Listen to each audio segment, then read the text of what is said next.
Ma communauté d'amour, bien le bonjour, vous êtes maintenant 2500 et je vous en remercie, likez, partagez comme ça c'est fait. Je vous propose aujourd'hui un voyage au pays des Bigouden dans la Bretagne profonde. Bienvenue sur le site de Ménez-Drégan à Plouhinec. Donc Plouhinec, on va en profiter de ces petites vacances pour faire une visite.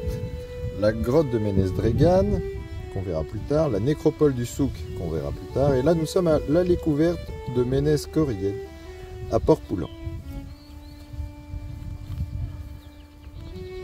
Les voici sur le bord de côte. Ah, et du coup, elle est pas loin l'allée couverte. Trop bien, on va aller voir ça. Voici pour m'accompagner dans l'aventure, deux de mes nièces m'ont rejoint dans la visite de ce site magique, Cassiopée à gauche et Vanille à droite. Ouais, j'ai vu ça.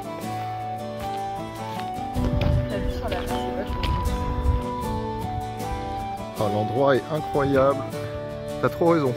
La vue sur la mer, c'est dingue.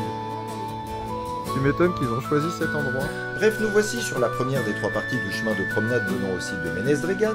S'ouvre devant nous un type d'allée couverte que je n'avais jamais vu jusque-là, une allée couverte naviforme. C'était un endroit où il y avait des balades. Un endroit pour partir vers un autre monde. Oui, c'était les cimetières de l'époque. Une allée couverte, c'est quoi? C'est un cimetière pour l'ensemble d'une communauté.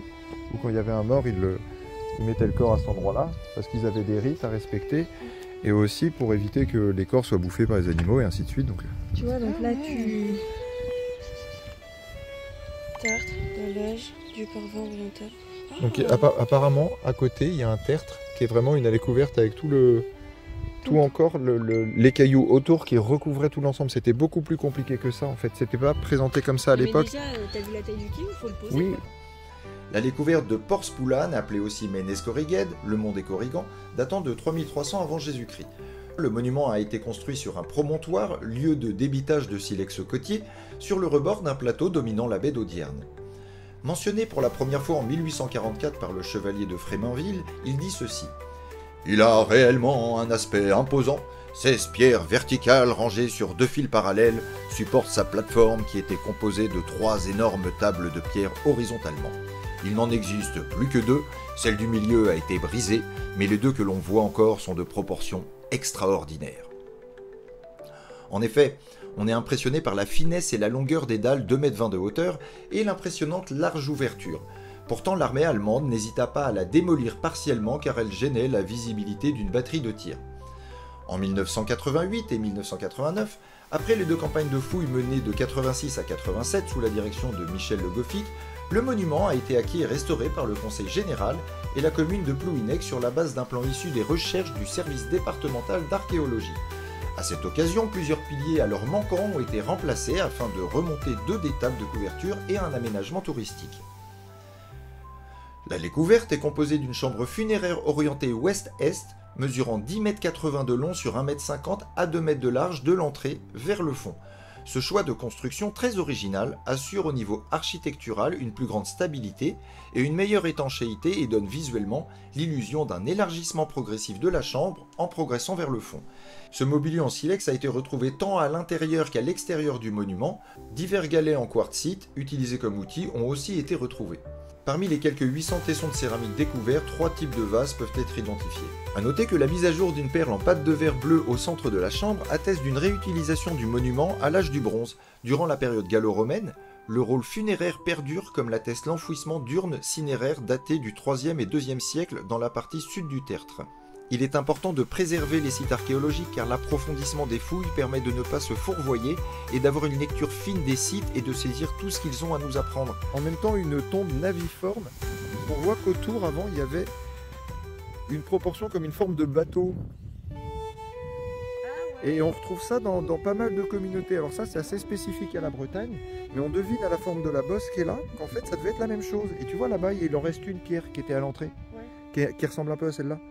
Et je pense que ce truc-là, ils ont fait une espèce de forme de... On va dire ça ressemble à une forme de bateau, mais on peut pas dire que c'est ça qu'ils ont voulu. On peut pas être aussi clair, mais le fait est que... Il y a un bel alignement volontaire là, hein, c'est sûr, il n'y a pas de doute.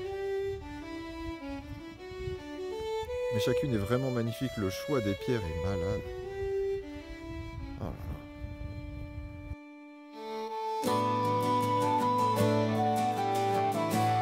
A noter pour la blague qu'on n'a pas tous la même vision des sites archéologiques.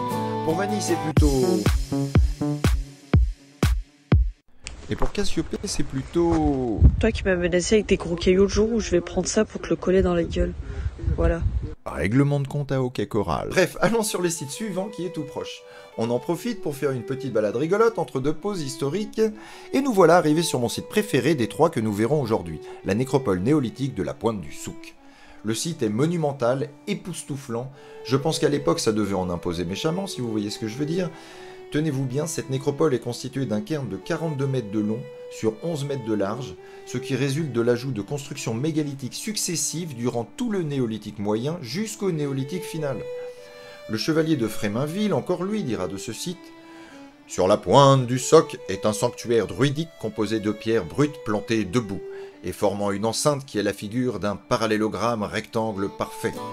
Mais une chose est singulière et que je n'ai jamais remarqué dans aucun autre monument du même genre, c'est que les pierres de cette enceinte, au lieu d'être comme à l'ordinaire simplement plantées dans le sol, le sont dans un espace d'empierrement en maçonnerie sèche.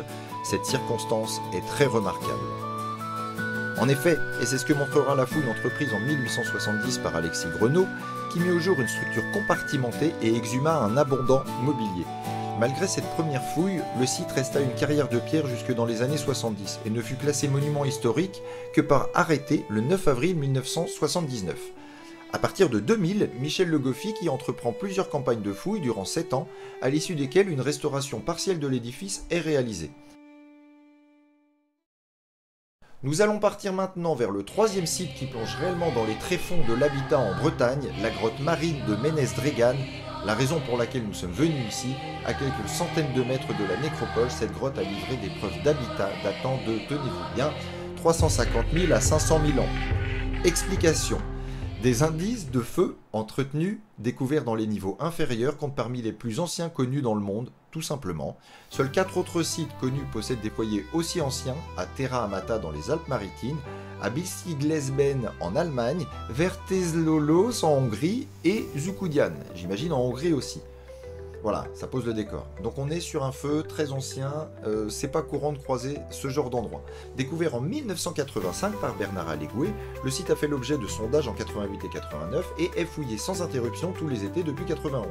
En dehors des campagnes de fouilles, le site est protégé par une carapace de plaques métalliques afin de le protéger de l'érosion marine et des fouilles clandestines. Après 32 ans, la dernière campagne de fouilles est organisée pendant l'été 2020.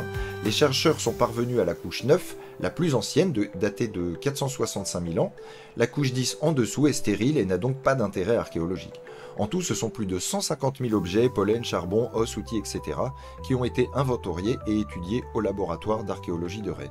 Je vous conseille vivement de faire cette balade sur une des côtes les plus magnifiques de Bretagne. L'accueil et l'organisation du parcours sur le site sont impeccables. Merci à la commune de Plouhinec pour l'accueil qu'ils organisent pour tout le monde, en fait, pas spécifiquement pour moi. Quant à nous, on se retrouve bientôt sur une prochaine vidéo. Faites de beaux rêves et surtout, réalisez-les. Bonne journée à vous.